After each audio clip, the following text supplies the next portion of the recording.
Hey everyone, how's it going? I'm back in the War Thunder Ground Forces closed beta test, playing simulator battles, because that's all I play. And it looks like we might not be in closed beta for too much longer. Gaijin has been inviting new people, whether it's through the Ground Forces closed beta test key giveaways on various websites, or the invitations that have been sent out to people who have only completed one of the Ground Forces challenges from way back at the beginning of this year or the end of last year.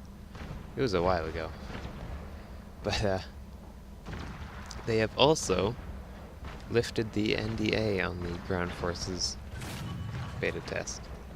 So that's one of the reasons why I'm making this video right now. Although I think the game was good enough to merit this video regardless, although the commentary would be quite a bit different. This is the best game I got in the Tiger 2 with the Porsche turret. And aside from the craptastic turret on this tank, the rest of it is amazing. The hull armor, at least frontally, is extremely good, and the gun is unbelievably good. Extremely high velocity, incredibly damaging, very accurate. But that's not really what I'm here to talk about. I'm here to talk about the relatively few issues that I've had with the Ground Forces closed beta test. And before I go on, I'd like to say that this is closed beta, and that everything is subject to change. It's possible that by the time I release this video, the problems that I talk about here will have been fixed. So I can cross my fingers and hope. And I will also say that I am pretty happy with the what we have so far, even. I think Gaijin's done a good job with this game, and I am fairly optimistic for what it'll be like at release. And also, the biggest problem I've had while playing in the closed beta test is not anything really related to tanks, although it does happen in the Ground Forces closed beta test, so I guess it is somewhat related to them. But the biggest issue I've had was actually with the players. And I don't know if this issue happens as much in arcade battles or realistic battles, but I've noticed quite a few people wrecking their tanks before they're able to be finished off. And unfortunately, it's been an increasingly popular trend, I've noticed.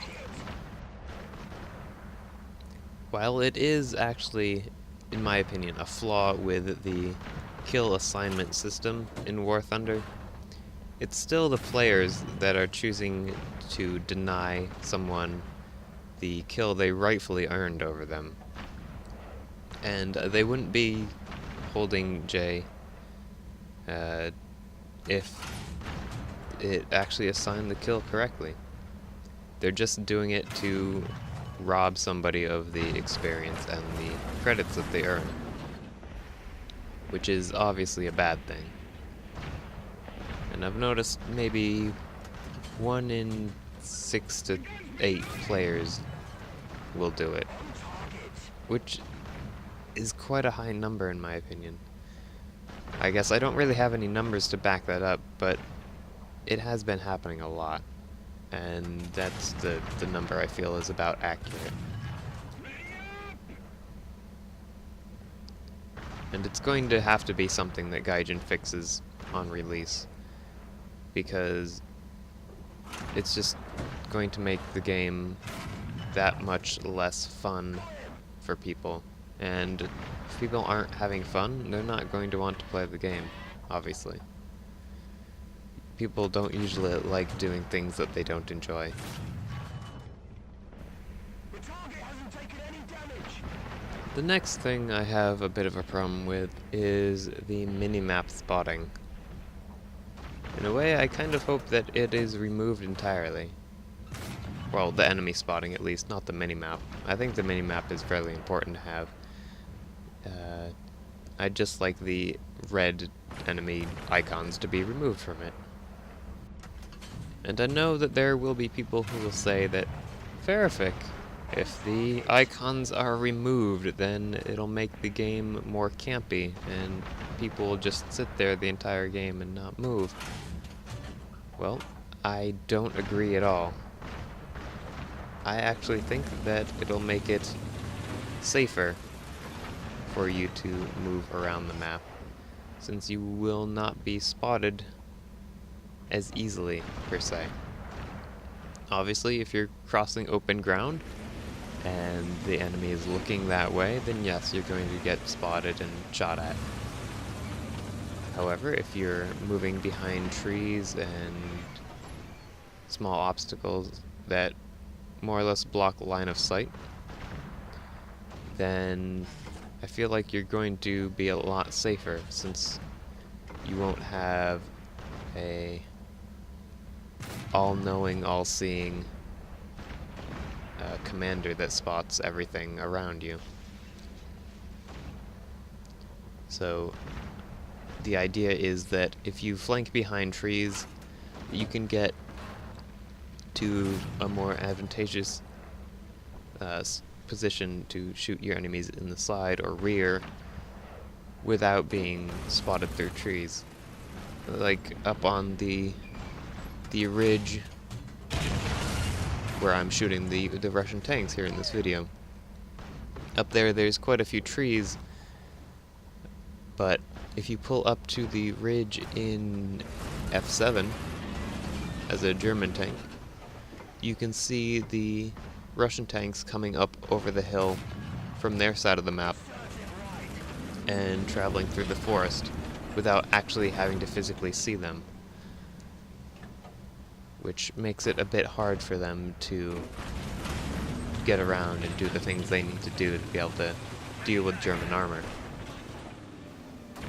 I think this will slow gameplay down a bit. It'll make people more cautious. You know, they'll want to move up to a ridgeline and peek over it to check their surroundings. But I think that's a good thing. I think that simulator battles ought to be encouraging tactics and patience in its gameplay, instead of just driving until you see a red dot pop up on your minimap and then turning to shoot at it. And I feel like it takes away from some of the experience of the game.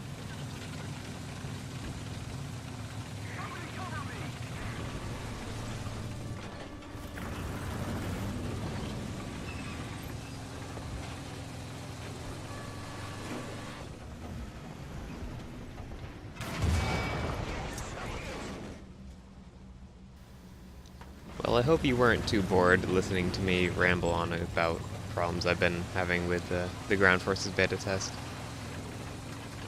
But I figured that I would give my 2 cents on these few issues that I had with it, and see if maybe anybody else was noticing these problems as well. Or maybe you want to state your own opinion. I'm always interested to hear the counter-arguments, I guess. Anyways, guys, I hope you enjoyed the video, and maybe I'll catch you next time. Happy hunting.